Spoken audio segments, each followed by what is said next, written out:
देश के कई राज्यों में अग्निपथ भर्ती योजना को लेकर विरोध हो रहा है, तो प्रशासन और सरकार के लिए छात्रों ने चुनौती खड़ी कर दी है।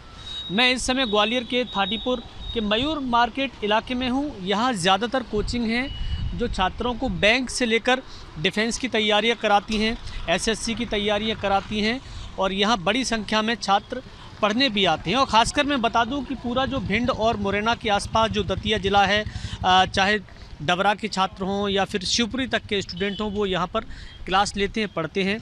ज़्यादातर जो शॉर्ट टर्म होते हैं 6 महीने के या 1 साल के, उनकी परीक्षा की तैयारी करते हैं। उसके बाद छात्र परीक्षाएं देते हैं और फिर प्रतियोगिता परीक्षा में जब पास हो जाते हैं तो कहीं ना कहीं उनकी नौकरी की संभावना बनती है। लेकिन इन कोचिंगों को लेकर आजकल बड़ा चैलेंज खड़ा हो गया है, क्योंकि इस तरह के इनपुट आए हैं जिला कलेक्टर के पास कि कोचिंग सेंटरों से छात्रों को उग्र और उपद्रव करने के लिए भड़काया गया है। इसीलिए ज़्यादातर कोचिंगों में अभी छुट्टी है, सील कर दिए गए हैं प्रशासन की तरफ से। जहां हमें छात्रों की संख्या सैकड़ों में दिखाई देती, इस इलाके में आज सुनसान पड़ी है। कुछ ये 2 छात्र भी हैं, ये भी किसी परीक्षा की तैयारी कर रहे हैं। मैं इनसे बात कर लेता हूँ। आप किस चीज़ की तैयारी कर रहे हैं? Defence air force. यहीं इसी इलाके में? हाँ, हम ऑनलाइन पढ़ते हैं RS सर से। अच्छा। हाँ, तो मैं ये कह रहा हूँ आपसे, ये जो कुछ भी हो रहा है अभी, इसके बारे में किसी ने आपको बताया है, समझाया है क्या हो रहा है? नहीं हमको पता है ना, ऐसे हमको पता था पहले से ही कि 4 साल की नौकरी, ऐसा कोई टीचर ने हमको भड़काया नहीं है, किसी ने हमसे कुछ नहीं बोला। पर सर गलत है ये 4 साल की।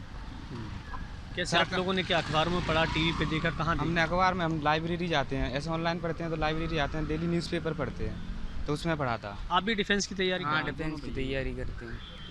आप दोनों को जहाँ आप पढ़ते हो वहाँ कोई टीचर वगैरह ऐसी चीज़ करने के लिए तो नहीं बोल रहा है? नहीं, हम ऑनलाइन भी पढ़ते हैं, यूट्यूब से पढ़ते हैं और कुछ उससे भी पढ़ते हैं, ऐप से। तो हाँ, कोई वो नहीं किया गया, फोर्स नहीं उन्हें बताया गया कि आप ये करो वो करो, और ना ही अभी तक हम लोग गए।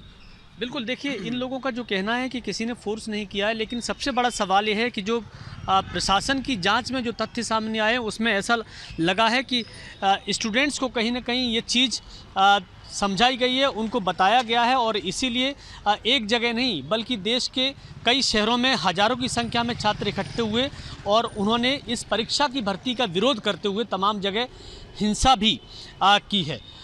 कई कोचिंग संचालकों को हिरासत में लिया गया है, पूछताछ भी की गई है और ये जो कोचिंग आज हमें बंद दिखाई दे रही हैं, शायद इसकी एक वजह ये भी है कि कहीं ना कहीं प्रशासन ने सख्ती बरती है। लेकिन एक गुजारिश हम सभी लोगों से ज़रूर करना चाहेंगे कि आप पढ़िए, तैयारी कीजिए, अच्छी बात है, पढ़ लिख कर आगे बढ़िए, खुद की तरक्की के साथ देश और प्रदेश का नाम रोशन कीजिए, लेकिन किसी के कहने पर हिंसा में शामिल मत होइए। क्योंकि ये जो सरकारी संपत्ति है, ये सिर्फ सरकारी संपत्ति नहीं बल्कि हमारी अपनी संपत्ति है और हमारे पैसे से ही सरकारी साधन संसाधन हम सब लोगों के लिए एकत्रित करती है। इसीलिए ये ज़रूरी है कि पढ़ाई करें लेकिन किसी के बहकावे में ना आएँ।